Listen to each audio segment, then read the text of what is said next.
जय हिंद दोस्तों। आज की इस वीडियो में मैं आपको भारत की प्रमुख नदियों के बारे में बताऊंगा।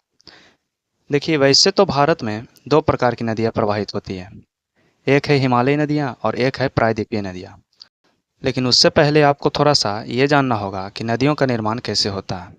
देखिए, नदियों के निर्माण में मुख्यतः ग्लेशियर भूमिका निभाते हैं।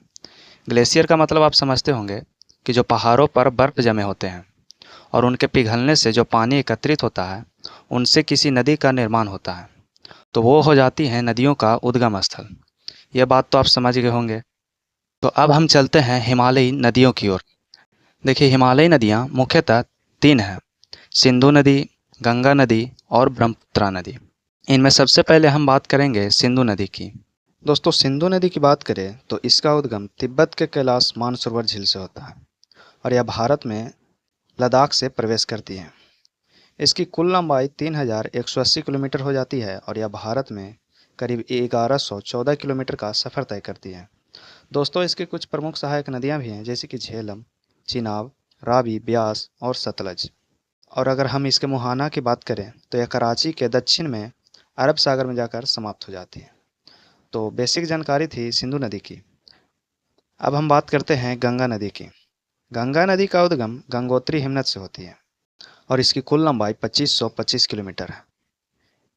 इसकी प्रमुख सहायक नदियां भी हैं, जैसे कि यमुना, रामगंगा, घाघरा, गंडक, कोसी, महानंदा और सोन।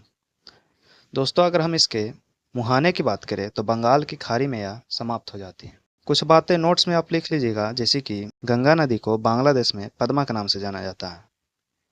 और दूसरी बात, हिंदू धर्म के अनुसार यह सबसे पवित्र नदी मानी जाती है। तो ये थी गंगा नदी की कुछ बेसिक जानकारी।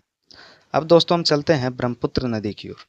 दोस्तों, हम ब्रह्मपुत्र नदी की ओर अगर देखें तो इसका उद्गम चेमांग योंगडोंग झील से होता है, जो कि मानसरोवर के निकट है। यह बात को आप याद रखिएगा। तिब्बत में इसे यारलुंग सांगपो के नाम से जाना जाता है और इसकी कुल लंबाई 2900 किलोमीटर है। तो इन तीनों बातों को आपको याद रखना है। देखिए, भारत में यह 914 किलोमीटर का सफ़र तय करती है और यह यांग याप दर्रे से भारत में प्रवेश करती है। अब आगे चलते हैं तो इसे अरुणाचल प्रदेश में द्विहांग के नाम से जाना जाता है। यह अरुणाचल प्रदेश और असम में पूर्णतः प्रवाहित होती है। देखिए, असम में यह नदी मांजुली द्वीप का निर्माण करती है और साथ ही यह असम में उमानंदा द्वीप का भी निर्माण करती है। तो दो द्वीपों का असम में निर्माण करती है ब्रह्मपुत्र नदी। इन बातों को आपको याद रखना है। देखिए, बांग्लादेश में यह बात तो आप सब लोगों को पता है। और इसके मुहाना की बात करें तो बंगाल की खाड़ी में मेघना के नाम से गिरती है। तो ये थी आपके उत्तर भारत की प्रमुख नदियाँ। अगली वीडियो में प्रायद्वीपीय भारत की नदियों का बात करेंगे। जय हिंद।